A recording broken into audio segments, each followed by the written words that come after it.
lot of ums and ahs, and you just kept on him. It was amazing that first of all, it was amazing that he felt like he could. You can't do that and then say, oops, I played a little too much of my video games and lost billions of dollars. Like, this doesn't fly. Well, he wasn't saying that I played the video games and that's why I lost the money. But Sess, 2 months, you're going to be making 5 figures a month. 10 months, maybe 6 figures a month. And I've done it for people before. That's the social proof. I've shown people how to do this. This Coinbase, it seems like they're, legitimate. But so much of the problem with crypto is we don't know how much of this stuff is money laundering. We don't know how much of this stuff is like everyone loses confidence. Everyone sells their FTT tokens. No one wants to buy it. It's worth nothing. So how did this all fall apart? Great question. So, yeah, Elizabeth Warren wrote a letter to them. They're being looked at much more closely. I mean, ultimately, all of these things are so opaque in the sense that and I'd go because it was like my friends said, hey, we have to get somebody. You want to go? And I was like, sure, I'll go. I was kind of fascinated. And you'd see these guys, like you have $1, I'll let you trade with $100. And that's going to be one reason you come to my offshore exchange. I can offer you more leverage than the guys who are And in the FTX case, how much of it was getting celebrities to endorse the platform? It's huge. This is what I wanted to say. The more I studied, and why is so much of your balance sheet made up of your own tokens? It's a big question. So one of the things that FTX had done, and a lot of companies were doing at the time, so he called it fiat at FTX. But it was a $10 billion hole. What do you mean by mislabeled? Well, it was on a spreadsheet, Joe. So he was put it on a spreadsheet for their balance sheet, and he mislabeled. It wasn't a scam. I've said this before because I root for nerds to be that successful that you're just completely living outside the norms of society, just fucking. If you're from this one, you're not okay. Or I might say, hey, CZ has connections to China, maybe that's a problem. Or CZ has connections to here, maybe that's a big deal. Do something like that. Why would he publicly communicate? This is why it's so interesting to me to look at fraud. This is why it fascinates me, as well as I think it's an important thing. Not having sort of it's maybe not big enough. They're good people, a lot of the people going after these guys, but it's like trying to catch everyone who's speeding. He lost it on the platform. He says the 18 million was on FTX or whatever, and he never got $1 out of it. But that was what the deal was for. Dark, where it's you can donate through super PACs, political action committees, and you can donate as much as you want, and you don't have to be, your name has to appear nowhere. And so that's actually a service that said, you cannot move, when I deposit with you, you're not going to touch my money. And I said, Sam, if that's true, where's the money of all these people who, if you're Alameda Research and you're funneling money through a personal investor, that I think is the problem. Crypto is, sometimes national currencies aren't a great idea and you want an alternative. So, look at the Turkish lira of ads, get rich quick schemes. You've got a bunch of people, flexing in their Lamborghinis, telling you, they're 25 years old, telling you want to get rich by 25 or 22. I'll show you. I made $1 million. Do these trades that are profitable in crypto. So the way he first made his money was he did something where he bought Bitcoin in the U.S. and then he sold it on these Japanese or something like Europe or something like that. You are subject to all these regulations which require you to be a little more careful. Oh, those are pesky. Yeah, they're located out in the Bahamas, which is a great place to put your... Why do they do it in the Bahamas? Because it's unregulated. So the problem with doing stuff in the United States, everything, I don't have access to the book. I basically knew nothing. So anytime you'd call him out on an issue, you'd say, where's the money? He goes, well, I don't know. It's gone. It's Alameda Research. Ask Alameda. I hadn't really found my footing. But throughout my entire life, I had kind of had this relationship with hucksters and fraud where, when I was in high school, my mom got thyroid cancer. They wanted to store some Bitcoin with Tom Brady. They wanted to be alongside Tom Brady. So he's like, there was fungibility between wallets. And he launches Alameda Research first, which is just this trading firm which basically the idea here is we have some ideas. We're going to raise a little bit of money, and we're going to do abilities. It's hard to know. So people really just take you at face value, and they have to trust that, like, oh, other people are invested, so I guess I'll jump in too. And that's I saw all this, and my experiences up to that point, it kind of led me to, like, I want to say something. Why is nobody saying anything? It just seemed like there was this, these people pitching this stuff, and nobody was talking about it. So I made this random video just because every day it's getting less valuable. So the question is, what do you do if you're in that country making money? If you want, where's the money? I don't know, but he controls everything. And so it's like, this is the tactic of these offshore companies is like, you put the party. That's right. But also to the Republicans. This is what's wild. So yeah, Sam knew publicly in our current American climate, like, this wire transfer, and it's kind of expensive to do these, like, you pay all these fees for wire transfers. So the idea is like, okay, well, if you have crypto, those wire fees can go down. And instead of taking, maybe a day or something, it'll take like A1Z, A16Z. It was one of those, Sequoia or A16Z. One of them wrote this glowing review of Sam, basically saying he's going to be one of the first trillionaires. So all these easier or more profitable for him. Mm-hmm. Like, why would he do that? I'm not as familiar with the regulation side of things. People were talking about that a lot. Fine. And then FTX US went bankrupt, and he's the one who put it into bankruptcy. And then he's telling everyone, oh, no, the money's actually still there. I mean, he was constantly giving a conflicting narrative. Touch your money, obviously. That was the whole point. It's like, you deposit with us, we're not going to do anything with your money. It's your money. It's like a deposit. Like, it's almost like a bank. Like, you deposit with a bank. Your bank isn't supposed to go ahead and take your money. God mode on Ultimate Bet, where the CEO could see everybody's hands and play on the site, seeing everybody's hands. So he just... People that were standing out and saying, none of this makes sense. Right. And who were those people? So there were a few people. There was myself. They kind of shut down.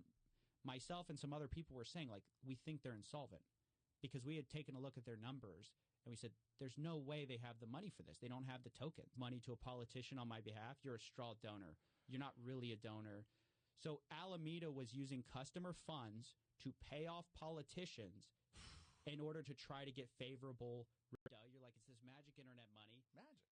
How do you get some of that? How do you get some of that magic internet money? Well, you have to go somewhere to buy it. And so it's a crypto exchange is where you kind of go. You put your fiat, fight. Like, one of the best ways to fight crime is at their wallets, like take away their banking. And crypto has just really revitalized that because Ethereum, what are we tracking here? And then it goes to some mixer somewhere, and then we don't know where it goes after that. So when Sam Bankman-Fried was working with was going to undo sort of everything.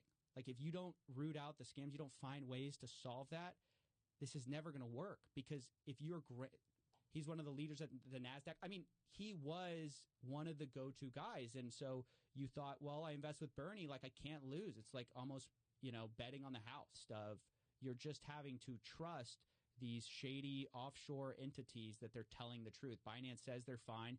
They show proof of reserves, but what are their liabilities? Or you were a grandma who just put one Bitcoin on there, or, more likely the grandson. He treated all the accounts the same. So when everyone came running for the money, they just withdrew until nothing was. You do not get to that level and not know that things were wrong. Well, reading her tweets about amphetamine use was pretty wild, too. The whole scene was wild. Something.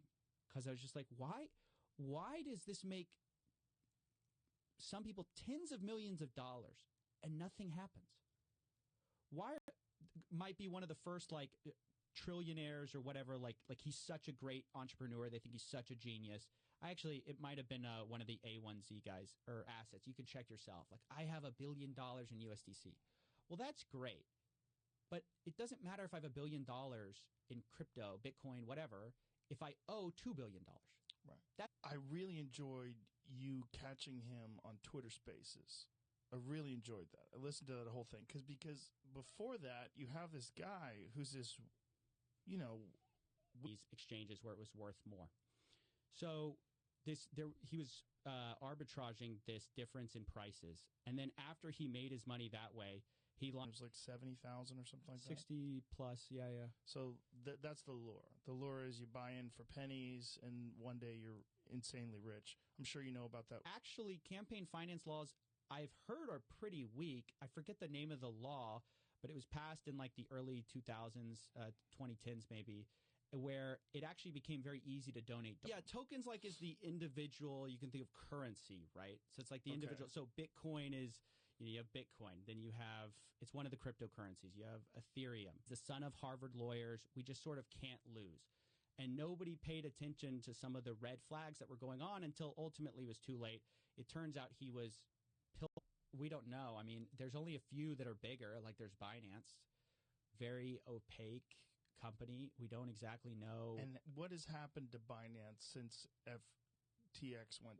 What are you saying in the terms of service that means that I can't sue you? You have all these terms of service that basically say none of what I'm saying is true. Like they say they can get you rich in the sales pitch, and then which thankfully she did, and she's fine now. She takes medication to replace the hormones her thyroid would generate. But I saw my mom kind of get swept in this thing that I knew was nonsense. But Involved in what you do. It's a weird thing. So when did you start your YouTube channel? So I started it a few years ago, 2018, 2019, Washington. And I think there was like a tweet from Sam saying like, oh, like I'll see you the next time you're in Washington or something like that. But like it was kind of a dig because he knows CZ can't go to Washington. Like he would be new. All the crypto people were trying to control regulations to favor their individual business situation. And so CZ felt like he was being cut out in Washington. So before, it's like if I send you $1 and then you send that dollar on, we can easily trace that back to me, right? It's like here. But if I send $1 to you and everyone's sending you $1, and then you're sending $1 to all, I used to be just like you, Joe, but then, I found out that doing Amazon drop shipping is the way to make millions of dollars. And, I used to fail, but by these little tricks, they've recently been shut down. But the idea was just the idea of putting your money into Tornado Cash. Yeah, it's wild. Is there a better time? But FTX was sort of the worst offender. Is let's say I give you a loan, Joe. So an unsecured loan would be I give you $1 million and I don't ask for anything. Sam goes, oh, you won like our battle. And people were like, is it a battle when you lose billions of dollars of customers? Found out how to be successful. And if you invest with me, I'll save you time. You could do it yourself, Joe. You could do it. But it's going to take you 5 years. Get with me and I'm going to shortcut your they're like, hey, don't work a 9-to-5 job. Like, be free like me. And I'm like, you're here on a Sunday at like 5 p.m. How free are you really? Like, you're just like, you get it out, and someone would have started dumping their coin. Yeah, people already, even leading up, like CZ gets a lot of the credit for it, but like already, like a day before, you're going to make some money. And so people invested in FTX thinking that this is going to be a safe platform. This kid is smarter than everyone else. His victims would reach out to me. They'd be like, hey, I'd been scammed by this guy, and I didn't realize what was going on. And you showed me, sort of like how the whole scheme worked. It's really interesting because it was like a battle between FTX and one of their competitors, Binance. So the owner of Binance is, I think it's Changpeng Zhao. He goes by CX said in their terms of service. So one of the really big problems was they actually weren't doing that, but nobody knew because nobody had to look at their books. Like it was very opaque. Pilfering FTX, the customer deposits, and was using it in Alameda Research, which was his trading firm, to try to make extra money, and he lost it. And so this is all because it's on.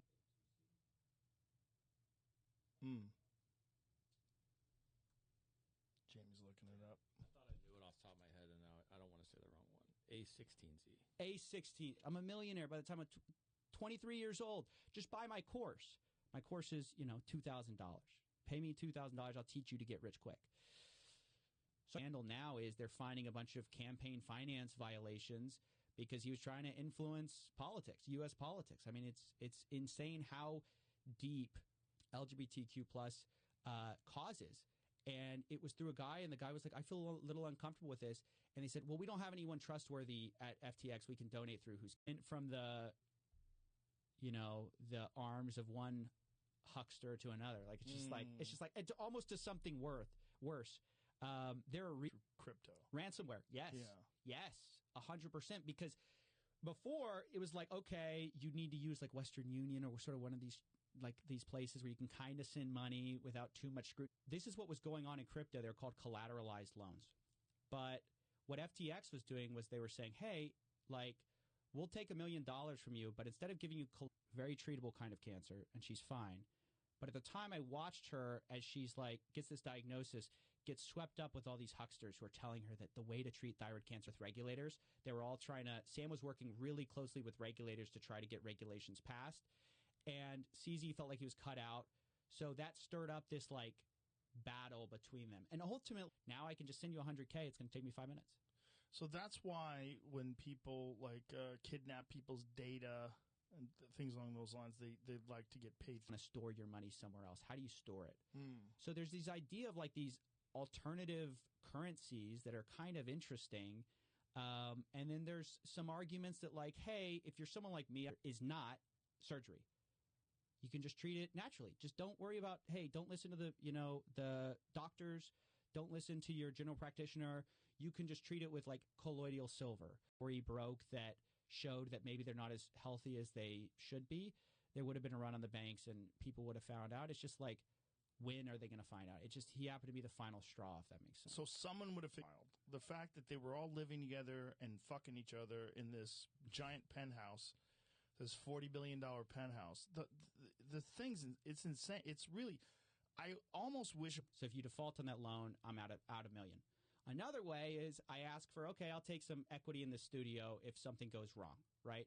So I cover my butt if you default on it. Now, really taking that, I mean, maybe some of them were taking it seriously, but not enough. So if FTX didn't encourage regulation and CZ didn't get upset at that. And then you'll launch your own token that people can invest in, sort of like they're investing almost in your crypto exchange.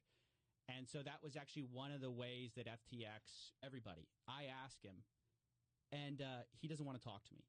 So, but he's going on these Twitter spaces. So I was tracking when he'd go on a Twitter space, and I would contact the people ahead of time and said, hey, they have to say what they have, where they're putting their money. They're subject to more regulation about like how they take care of customer deposits. One of the big things with FTX was they told people, hey, you put your money with us, we're not going to touch it, we're not going to move it. That's what FTX regulated. Like if he was doing this, like Coinbase can't do this. Is that correct? Yeah, Coinbase is much more heavily scrutinized. They actually have to file with the SEC. Really going to sell most of our FTT that we got from that deal, and we're going to sell it. We don't know what's going on there, and all of a sudden it starts this firestorm because people are like and sell off all his tokens. Would they be still solvent today or still in operation today? Would they not crash, or was this initially he thought he was going to be able to figure out a way to pull all the company's assets together and I think make everybody sound and repay everyone? And like they tracked his account. He's playing League while on calls about the failure of FTX. Wow. Just imagine the arrogance. Is that arrogance? That's the issue. Was FTX's problem was not CZ. Ultimately, he's kind of the guy who like pushed over the house made. These guys basically, a lot of these people backed Sam with the highest endorsements. And so if you're just an average person, you're thinking, well, how much more due diligence can I do than all these other guys? His whole thing was he did this thing with Ultimate Bet. So he was one of the lawyers. So there's this poker site called Ultimate Bet. And he got caught in this scandal where they had enabled this thing called, so it's like things are good for now. Yeah. You don't know. That was the problem with the FTX. Like they had hidden all their numbers. Like Sam had used to play. I used to play like a variant of League, so I know it's fun, but it's not like fun to the point. Look, this guy's whole thing was like, I'm this effective altruist. You have Dogecoin, you have SafeMoon, you have FTT, which is what FTX was using as their native token. So a lot of these guys. You'll start a crypto exchange. I'm blanking on the name right now. But A1Z? What is that? No. I'm sorry. I'm blanking on. It's this famous. I'm going to remember it right after I get out of here. It's one of the famous. Gotten away with it? So many of these scams are like these issues of either regulators not having time, not having the resources. So I decided to start pursuing it step by step. And at first it was like just me discovering like, well, what is this? Well, how does this scheme work? Okay, so I buy this course and then what? There was a lot of fear of missing out, or FOMO, in the markets at the time. You know, everyone thought, oh, cryptos, you have to get in now, right? Because if you get in now, I mean, he was, really well regarded in Wall Street. So when people invested with him, they knew the returns were insane. But chemtrails. Let me say this: if it's too good to be true, if they're offering market returns that you want to believe in, you go, man, I want to believe this is real. Make something work. If it's going to go to the public, you have to solve all these issues. And unfortunately, we saw crypto kind of go mainstream before they had, there were some margin trading accounts. And I'm like, no, but there were people who didn't trade with margin. There were people who just put their money with you. And all they wanted, it's this guy who drives a Toyota. So you go like, well, why does he need to scam me if he's driving a Toyota, right? Then it's like, which Sam Bankman-Fried did. Then it's like, okay, or system to where they could see you, Joe, deposit a Bitcoin on FTX. They could grab that Bitcoin and start trading with it immediately. Wow. Even though they were never supposed to be able to $10 million or your data's lost forever. And you're like, call the police and you go, hey, track this guy. And they're like, to what? To a Bitcoin wallet? I start covering it. And then I start to get cease and desist letters. They don't like that. So they start to send me, they say, hey, you better shut up or we're going to sue you. And I was like, okay. I'm not going to stop making these videos. So CZ says, hey, maybe they don't have the money. I don't know, whatever. I'm just going to sell like $2 billion worth. But he knew what he was doing. Oh, for sure. He's a shark. Like investment funds.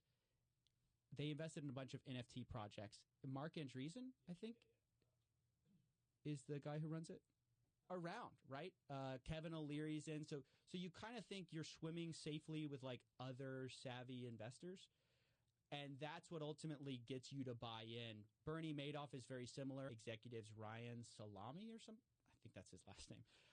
Salami. I don't know. I just don't know how to pronounce it. But he was like, the number 3 donor to the Republican Party. But it was all orchestrated through Sam. Some reactions, but not much. What I noticed is it resonated with people beyond the views, if that makes sense. Mm-hmm. Like I was just like, there was something different about the reaction to it. Like, and a lot of people found out about crypto the same time the mainstream media, everyone else did. So by the time they're actually investing, it's too late. It's too late.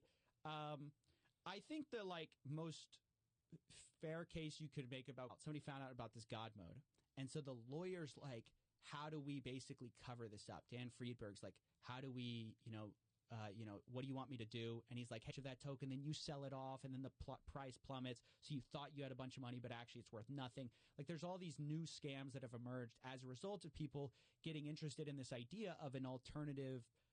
And that video has aged so well because it's like people are like, oh, it was all true.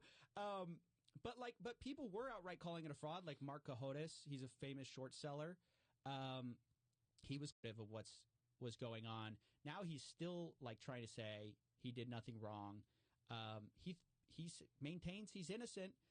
And right now, actually, the big kind of scamzy on Twitter, I probably butchered his name, but he was actually originally sort of an ally of Sam. So he invested in FTX early on, put $100 million in, and right people in charge who are going to take the fall. You resign, and then you blame it on them later when everything goes wrong. His problem, though, is Caroline Ellison flipped on him.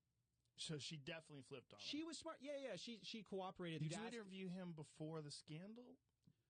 No, not before the scandal. So it's like as it was going down. As it was going down, he goes on all these Twitter spaces. He doesn't want to. He's doing interviews with FTX's influence went from the Bahamas reaching into the United States while technically not really being regulated by the United States. Yeah, they were the number 2 donor to the Democratic Party. Give you this yield. He starts explaining like this thing that sounds exactly like a Ponzi scheme. And so ultimately, Matt Levine's like, this doesn't really make a lot of sense. But again, it stops short of this stuff. And you start to have repeat occurrences. Like I just cover stuff all the time, and you see echoes of the same thing. I just had somebody just a couple of days ago I was interviewing for this new scheme we're looking at. And he said, what he said in one of the interviews, he goes, no one believes me when I said I donated dark because no one believes anyone would be like, everyone wants the credit for donating. No one believes that I just do it on the sly. You can know their assets. So it's like a big thing recently in crypto. They'll say, hey, we're going to show you proof of reserves. What does that mean? They mean we'll show you on chain all our money. Like, well, how can you view this as a battle? Like, but he viewed it as like we're sparring partners. Like, and you won this round or you won the war. Because he thinks this is going to go on forever. There were things that were coming out, like questions about, okay, they say they have all this money. Where on chain is it? So like the blockchain, everything's publicly, you can see it. Regulation for, I guess, offshore crypto exchanges, right? And so these campaign finance, these violations. What I know is everyone's always interested in pulling up the ladder after them and like building the kind of the rule book around like, hey, like if you're from this certain jurisdiction that we're a part of, you're fine. If you're not, like analogy for losing your house. What's funny? Yeah. I mean, good Lord. The idea of these mixers was you'd anonymize your transactions. So like, let's say that these basically nerds in cryptography thought of, which is it's brilliant. I mean, it is brilliant because it is basically it's almost impossible to trace. Smart thing, which is something like this happens, you shut up, you don't say anything, right, and then you point at your boss. I mean, that's basically what they did. Oof. Which they for sure did stuff wrong to. Launches FTX in 2019, and that's a crypto platform where honestly you can make a lot more money than just with a trading firm. So FTX quickly skyrockets in popularity, caught. In my view, what he did was criminal. That's why I started. But it hasn't been prosecuted or anything like that. But he's on a leaked private call. Everyone can go listen to it yourself. It's just this. So when I see something like that go down, I'm like, how did he get Steven Spielberg? How does someone like a Bernie Madoff or Sam Bankman-Fried, how does he get these people to do this? Good person in the space to where people thought, okay, well, if he's saying it, he's a guy who only says positive things about crypto because he's a crypto executive. So if he's saying there might be problems, there's probably some problems. But and then when you have him on, there's a lot of I wasn't aware. I'm not sure. I'm not aware of that. I don't know. There was all this hemming and just kind of grifting here. And so, but you'd see him in nice cars, and so I was like, what am I looking at? And then as I'm doing my YouTube show, I'm like, I get fed a bunch. It's kind of like, okay, it's a little bit chic to be donating to Democrats. You can do that without too much, negative press. But if I'm the number 3 donor to the Republican Party, that's going to be a bad look. He blamed all the wrongdoing of FTX on Alameda Research. And he said, I don't control Alameda Research. Even though he was the owner, he's no longer shocking thing. And I think that shows, like, if you're running a shady empire, like, who's better than a shady lawyer to try to help you cover it up, right? How did you get in? You believe, it's kind of too good to be true, but the social proof is overwhelming, and it overwhelms your kind of like alarm bells. So the social proof is a combination of things. So first of all, it's like the fact that this guy, he got away with lying so long and perpetuating this image of himself as this generous billionaire. He's sort of the next Warren Buffett, that when everything goes wrong. Whiz kid who you listen to him talk, he has an answer for everything. He's so articulate. He's so knowledgeable. Like I listened to previous interviews before he got busted. Really know what I was looking at the time. Then I go to college and all my friends get an MLMs, multi-level marketing, sort of like just like the hey, you're going to get rich. So I was always getting invited to these like get rich seminars. He thinks he can reestablish control because he's so smart. He is such a good liar that he's like, I can just lie my way out of it. So I think that's why he ultimately talked. His idea was if I on sticks or something. Like it was never, the problem was the foundation was wrong from the beginning. If you don't have enough deposits to cover withdrawals, you just don't have the money, right? You're gay, so like, can you do this? So someone had to be gay to do it? Like, no, basically they were like, we need someone trustworthy we can trust to do this. So, hey, you're going to be the guy. Like I started hearing about these tokens and they're like, hey, selling courses, like it's always the new grift. You always have to find, because people figure it out. Like they go like, oh, that actually doesn't work. Like, hey, drop shipping is no. You think you have this backstop because on the books it's worth, X dollars. Let's say it's like worth $5 a coin. But what you're not realizing is the real risk is when FTX can't pay you back, they probably can't pay anyone back. Why the celebrities are important. And that's why huge part of it. The connection to BlackRock is important. Huge part. Yes, because they're the legitimacy that says, hey, I'm, as a Matt Levine interview with Sam Bankman-Fried. He didn't call him a fraud outright, but he's like, hey, it seems like you're in the Ponzi business and business is good. Whoa. And what did he say to that? Appreciate your transparency.